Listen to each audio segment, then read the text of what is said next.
నమస్తే, welcome to our channel. నేను సమరీన్. ఈరోజు మనతో ప్రముఖ సినీ క్రిటిక్ యజ్ఞమూర్తి గారు ఉన్నారు. వారితో మాట్లాడదాం. సార్ నమస్తే. నమస్తే అమ్మా.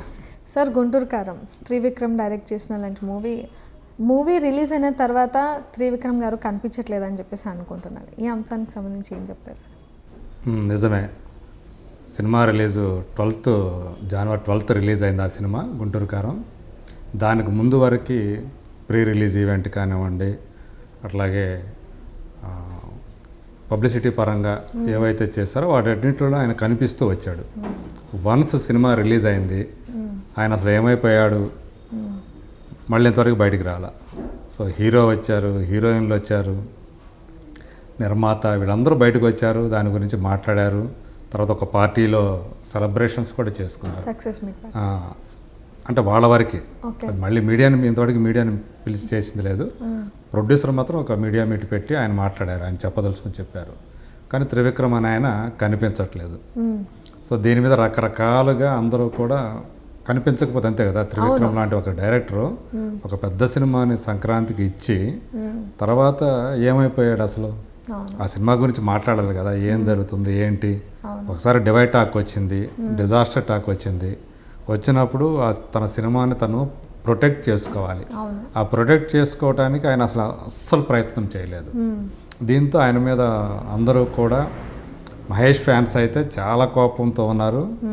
అట్లాగే సాధారణ ఆడియన్స్ కూడా వాళ్ళు కూడా అసలు ఏమవుతుంది అసలు గుంటూరు కారం సంబంధించినది ఒక మేమాస్ అంటారు, అలాంటి దాంట్లో పడ్డారన్నమాట. అసలు ఏంటి త్రివిక్రమ్ అసలు పట్టించుకోవట్లేదు ఎందుకని, ఎందుకు డిజాస్టర్ టాక్ వచ్చిందో ఆయన సినిమా తీసిన విధానం, ఆయన ఏదైతే చెప్పదలుచుకున్నాడో అది ఆయన ఎక్కువగా శ్రద్ధ పెట్టలేదు, దీని మీద ఎక్కువగా ఫోకస్ పెట్టలేదు. అందుకని అలా సినిమా వచ్చింది అని చెప్పేసి అట్లా అనుకున్నారు. బట్ ఏదైతేమే మహేష్ బాబు చాలా వరకు ఆ సినిమాని తను ప్రొటెక్ట్ చేశాడు. తన షోల్డర్ మీద సినిమా మొత్తం తీసుకెళ్ళి తన గ్లామర్తో కానివ్వండి, తన స్క్రీన్ ప్రెజెన్స్తో కానివ్వండి, తన డైలాగ్ డిక్షన్తో కానివ్వండి, అలాగే ఎనర్జెటిక్ ఫైట్స్ కానీ డ్యాన్స్ మూమెంట్స్ కానీ ఇదివరకు ఎప్పుడు ఆయన అలా డ్యాన్స్లో అలా చేయటం అంత ఎనర్జెటిక్గా కనిపించలేదు అనే మాట కూడా వచ్చింది. అంత అప్లాజ్ వచ్చింది ఆయనకి. సో అట్లా అలాంటి డిజాస్టర్ టాక్లో కూడా దానికి 180 కోట్ల వరకు గ్రాస్ కలెక్షన్ వచ్చిందంటే చిన్న విషయం కాదు అనేది కూడా చెప్పుకున్నారు. అయితే ఇప్పుడు త్రివిక్రమ్ ఏం చేస్తున్నాడు? ఇది పెద్ద ప్రశ్న. రాబోయే రోజుల్లో అల్లు అర్జున్తో చేయబోతున్నారని వార్త వింటున్నాం సార్. యాక్చువల్గా ఈ సినిమా తర్వాత గుంటూరు కారం తర్వాత ఆయన అల్లు అర్జున్ తోటి, అది అల్లు అర్జున్కి 22nd ఫిల్మ్ అని చెప్పేసి అన్నారు. అది త్రివిక్రమ్ చేస్తాడని చెప్పేసి అనుకున్నారు. బట్ ఇప్పుడు ఆ మాట అయితే వినిపించట్లేదు. సో గుంటూరు కారం రిలీజ్ అయిన తర్వాత వాళ్ళందరూ మళ్ళీ ఏమన్నా ముఖం చాటేస్తున్నారా స్టార్ హీరోస్ కూడా? ఇదివరకు అజ్ఞాతవాసి అని ఆయన డిజాస్టర్ ఒకటి ఇచ్చారు పవన్ కళ్యాణ్తో. అయితే అప్పుడే ఆయన వెంటనే జూనియర్ ఎన్టీఆర్తో ఒక సినిమా స్టార్ట్ చేసి బతికిపోయారు. సేమ్ ఇయర్ అనమాట. అది ఏ ఇయర్ వచ్చిందో అదే సంవత్సరం అది కూడా వచ్చింది. అరవింద సమేత వీర రాఘవ వచ్చింది. సేమ్ ఇట్లాగే సంక్రాంతి టైంలోనే అజ్ఞాతవాసి వచ్చి ఫెయిల్ అయింది. ఆ తర్వాత అక్టోబర్ ఆ టైంలో అనుకుంటా ఇది వచ్చి అరవింద సమేత వచ్చి పెద్ద హిట్ అయింది. ఆ తర్వాత అలవైకుంఠపురంలో, అది కూడా సంక్రాంతి ఫిల్మ్. సో అది బ్లాక్ బస్టర్ అయింది. ఆ సంవత్సరానికి అది బ్లాక్ బస్టర్. సో ఇప్పుడు 4 years గ్యాప్ తోటి ఆయన గుంటూరు కారం అనే సినిమాతో వచ్చారు. ఈ మధ్యలో ఆయన రకరకాల పనులు పెట్టుకున్నారు. ఎందుకంటే పవన్ కళ్యాణ్కి ఎక్కువగా ఆయన సపోర్ట్ చేస్తూ, ఆయనకి సలహాలు ఇస్తూ, సజెషన్స్ ఇస్తూ, ఇలా భీమ్లా నాయక్ అనే సినిమా కానివ్వండి, అట్లాగే బ్రో అని ఒక సినిమా, వీటిలో ఆయన ఇన్వాల్వ్మెంట్ ఉంది. సో ఈ మధ్యలో ఈ ప్రాజెక్టు గుంటూరు కారం పెట్టుకున్న తర్వాత ఆయన బ్రో సినిమాకి స్క్రీన్ ప్లే రాయటం ఇలాంటిది. అలాగే అంతకుముందు భీమ్లా నాయక్ ఆ వర్క్ కూడా అలాగే చేశారు ఆయన, స్క్రీన్ ప్లే డైలాగ్స్ ఆయనే. సో ఇలాంటి పనుల వల్ల ఈ గుంటూరు కారం మీద ఆయన ఎక్కువ ఫోకస్ పెట్టలేదు అనేది, వేరే పనులు ఎక్కువైపోయాయి అనేది ఆ మాట ఆయన పడాల్సి వచ్చింది. సో ఇప్పుడు యాక్చువల్గా చెప్పాలంటే ఆయనతోటి అల్లు అర్జున్ చేయకపోవచ్చు. సో ఆయనకు కూడా అల్లు అర్జున్ ఇప్పుడు పుష్ప 2తో బిజీగా ఉన్నాడు. దాని తర్వాత ఆయన వేరే ఇంకొకళ్ళతోటి యాక్చువల్గా ఇదివరకు ఐకాన్ అని ఒక సినిమా అనుకున్నారు ఆయన, వేణు శ్రీరామ అనే అతని ఓకే. డైరెక్షన్లో. బట్ అది కూడా మళ్ళీ ఏమన్నా పైప్ లైన్లోకి రావచ్చేమో అని చెప్పేసి వినిపిస్తూ ఉంది.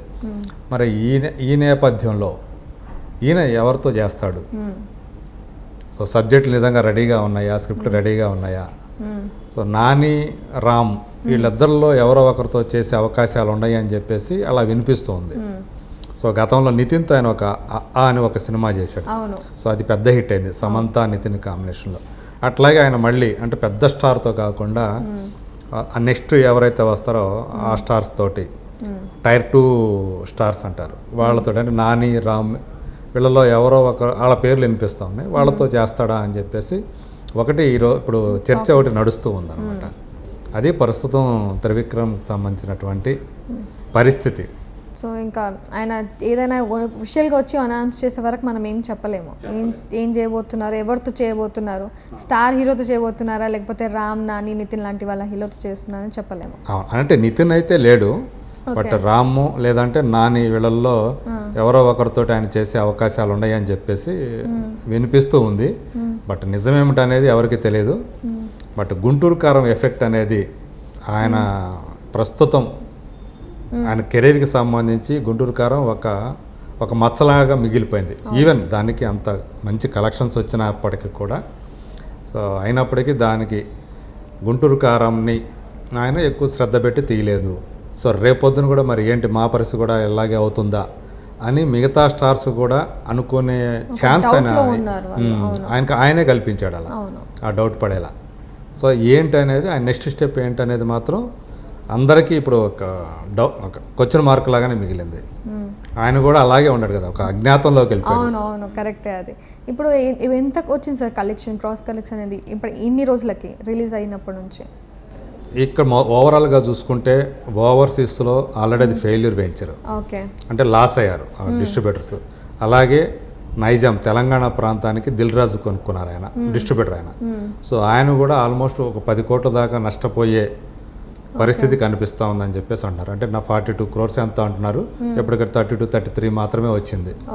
సో ఆ మిగతా ఖర్చులు అవన్నీ కూడా ఉంటాయి కాబట్టి ఒక 10 crores వరకు ఆయన లాస్ అయ్యే అవకాశం కనిపిస్తుంది.